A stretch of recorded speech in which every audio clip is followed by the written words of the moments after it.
Okay, so the project for today is we're going to rip this grass flap off here, and we're going to put a power chute on here. So I told Alex I needed the bracket because he sent me a door, which I have in the box over yonder. I have a spare door right there, I have the long pins right there, and 3 spare motors right there. So I'll need the door, a long pin, and a motor. I didn't have the bracket that it all mounts to. So he sent me the bracket, no problem, got that. And he sent me a new foot pedal assembly because I need that. But what he did not send me, oh yeah, where is it? The chirping is still going on. We haven't been over here in like a week, and yeah, still haven't taken care of that. We'll get it. The other 11 are still working perfectly fine. We won't burn up, promise. Probably not.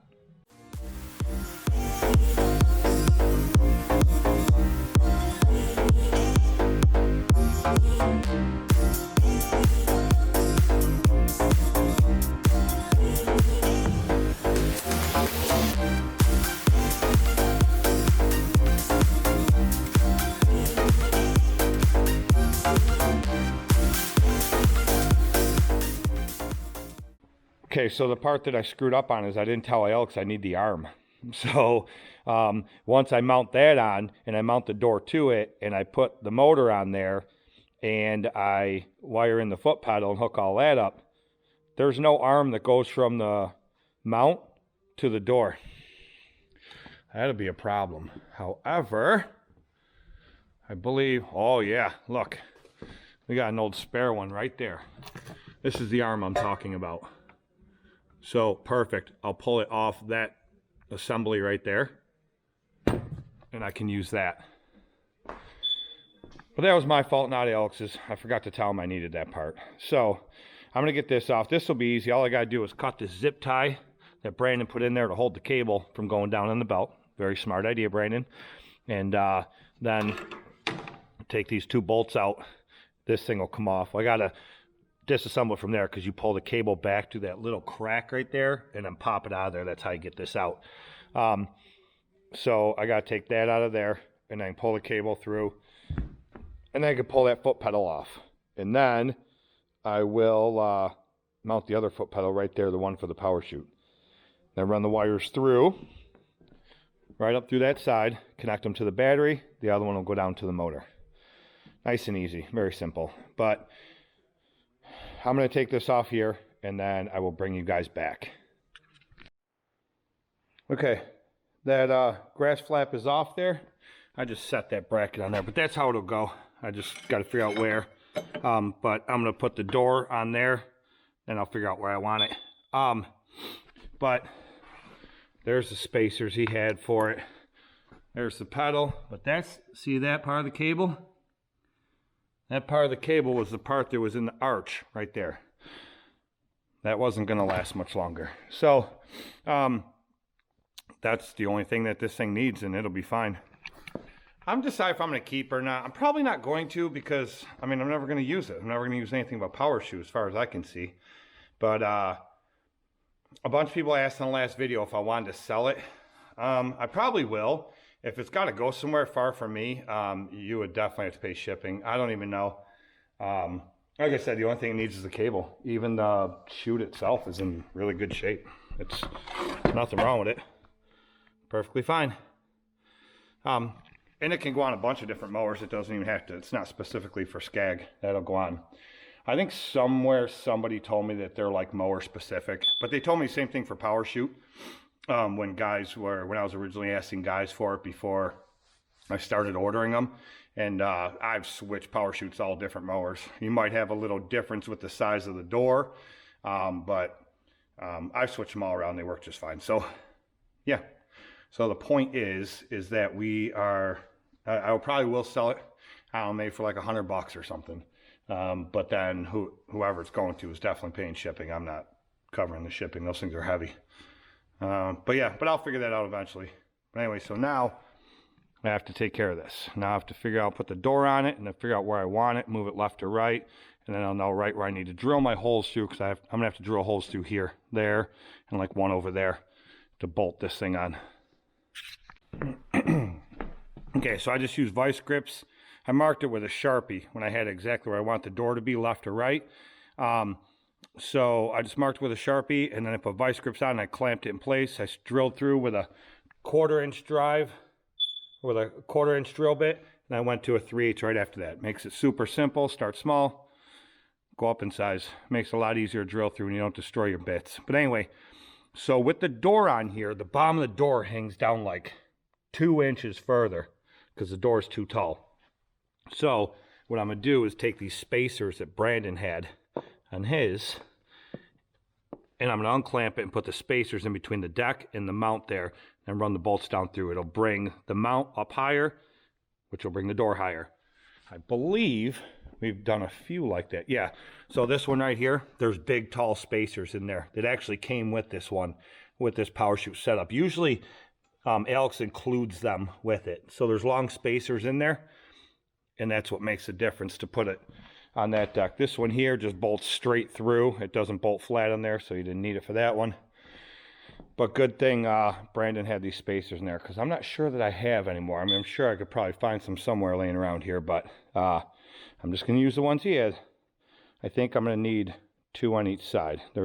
He's got a taller one here and then a thinner one. So I'm guessing, yeah, we'll just do it like that.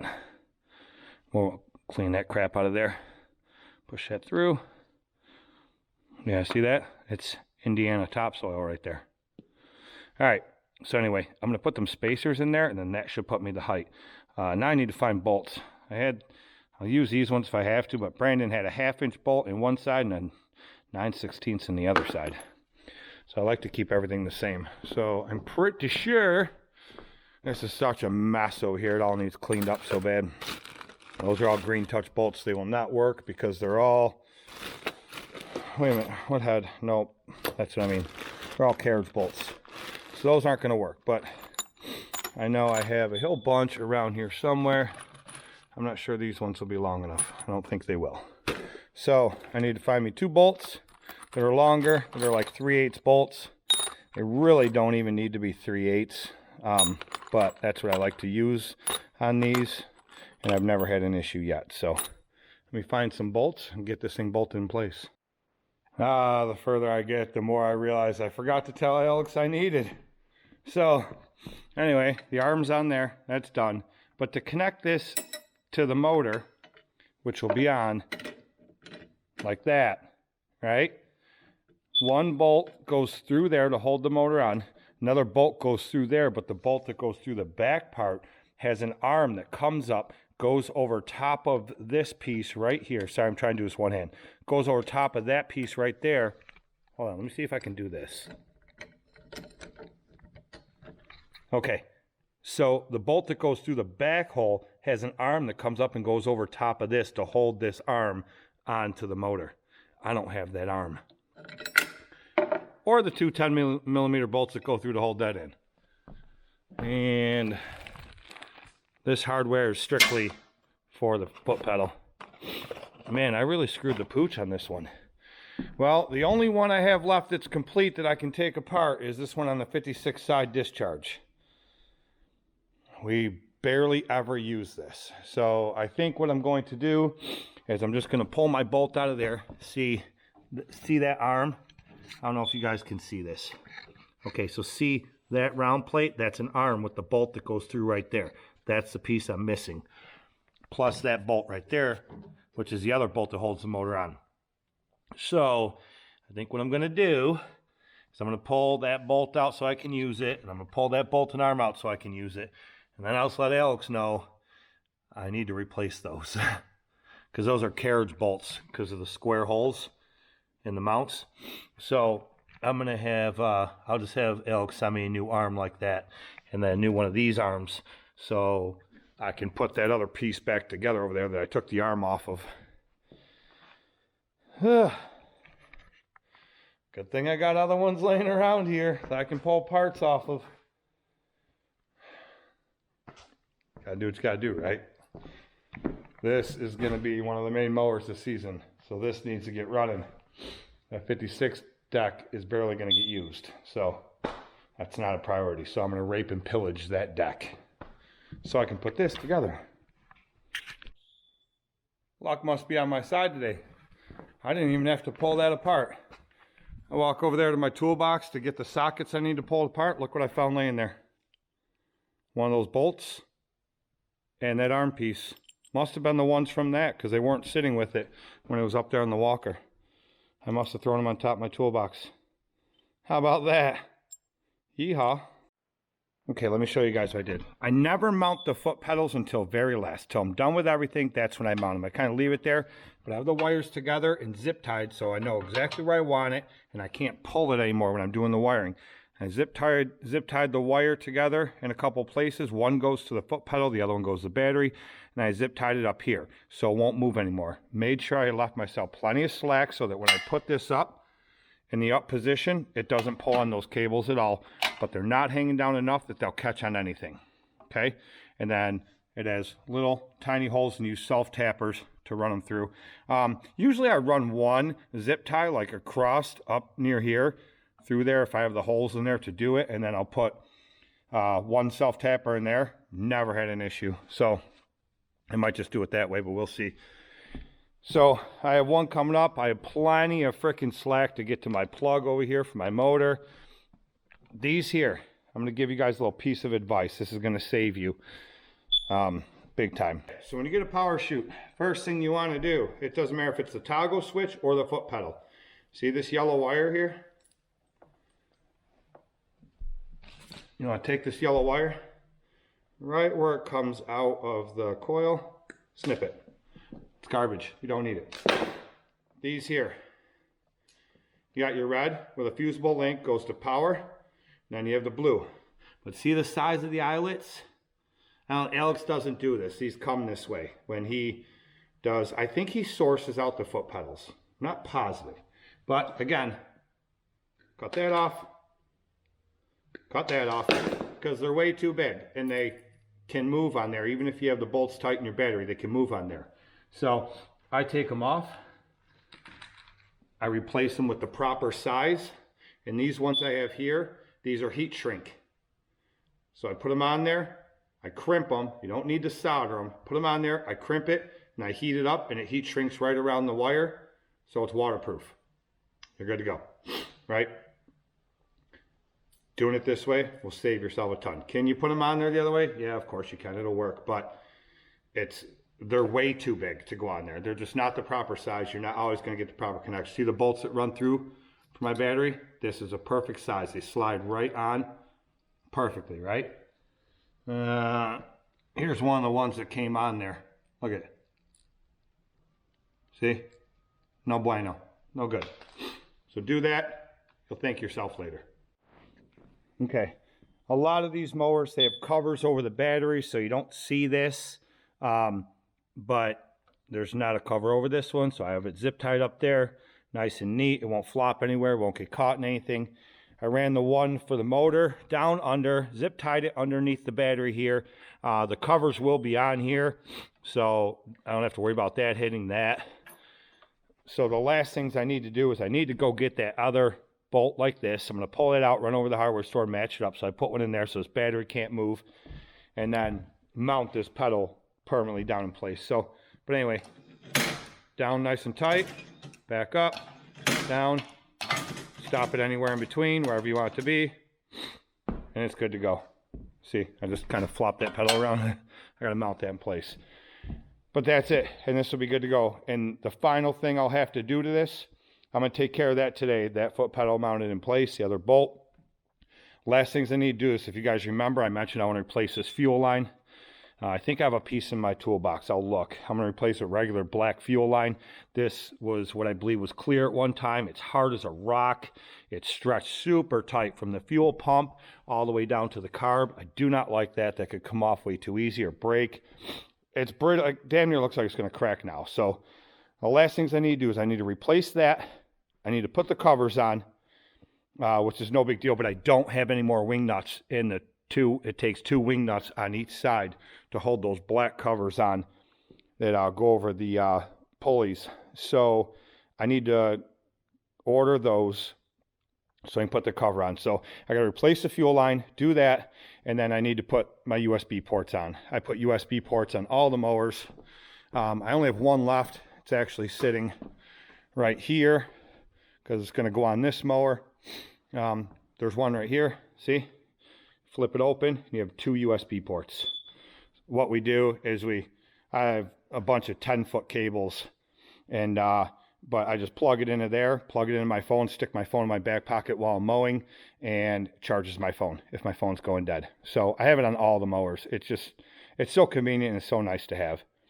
But so I have it on there. Since we just got that mower, I don't have one on there. I got to put it on that. And since we just went through this and got this back in business, there hasn't been one on here. So this one will go on here. It's just USB port. It's got that plug like that. I'll show you the other half of it. I believe it's sitting in the break room here. Yeah, there it is right there. So that one end just plugs into here. If I can get this, plugs into there. And then that end just hooks straight to power, straight to the battery. And you got a fusible link. So that's it. That's all it is. Super simple. They're like $10, $12, I think, for a 2-pack of them on Amazon Prime. Super simple, nice to have. I put them on my motorcycles and my mowers. It's just the way to go. Okay, so I ran over to the hardware store, grabbed another bolt. It's just a 1/4-inch carriage bolt, 6 inches long. That's how long that one is anyway. That's what I measured out. Comes in from the backside. This one here won't come out. Like you hit it to there and you try to go at an angle, that bolt just will not come out. So I'm not sure how this one come out. I'm guessing it fell out somewhere along the way. So I made sure I got a lock nut so that won't happen again. Don't have to put a lock nut in there because, like I said, it won't come out. But while I was over at the hardware store, I did ask them if they had any of these. I took one with me. They do not sell those. I figure shot in the dark, maybe they do, who knows. Looks like I'm gonna have to either order them online or go to the dealer to get some of those. I think my dealer probably has some in stock. But yeah, so I'll put this bolt in and I'll be right back. Okay, quick and easy. That bolt's in. That battery's tight, isn't going anywhere. So all I gotta do is put those covers on. I gotta get those wing nuts because they're not, I can't run it like this. I need to keep this cable out of the way. I could reroute it different ways, but I don't like to do that because I like to have some slack on it so when the deck goes up and down. Somebody mentioned before in a past video, all that cable is going to get caught in everything. You guys know how many years I've been running these power chutes. I've never had a cable get caught, rip out anything. See this one? Same thing. I have it zip tied up here so it can't go any further, but it's loose right there. This one here, same thing. I mean, sometimes we just wrap it around that wing nut, but really it doesn't go anywhere. It doesn't get caught on anything. And it's never an issue, but it has enough slack for when the deck's going up and down, it doesn't put tension on the cable. So nice and simple, no big deal.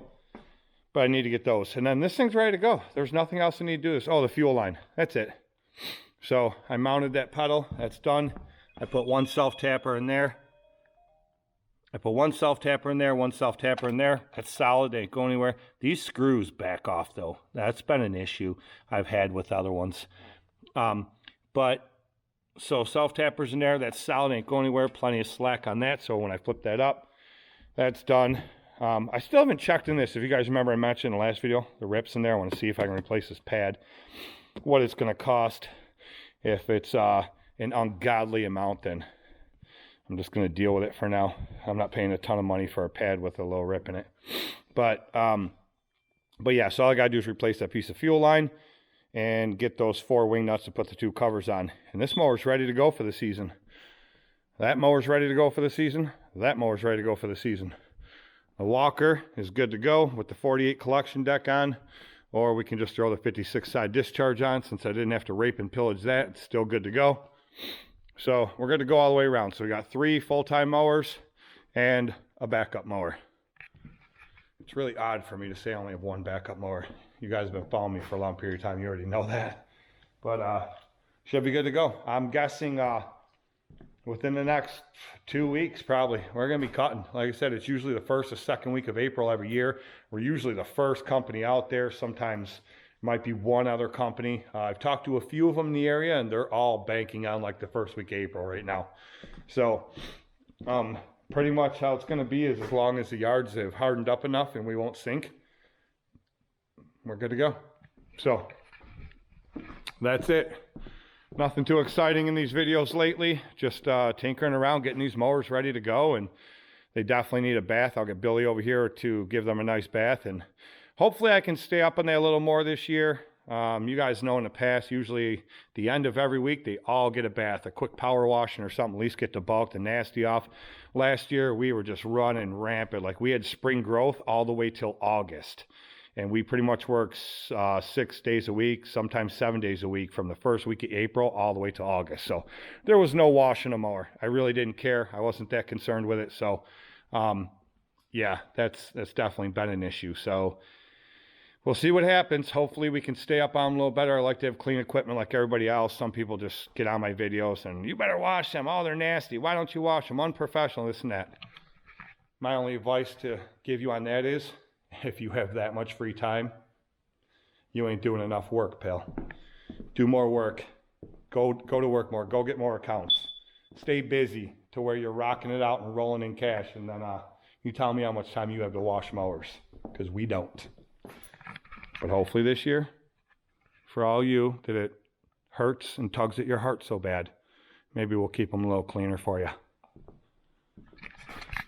Or I'll just swim in the money I'm making.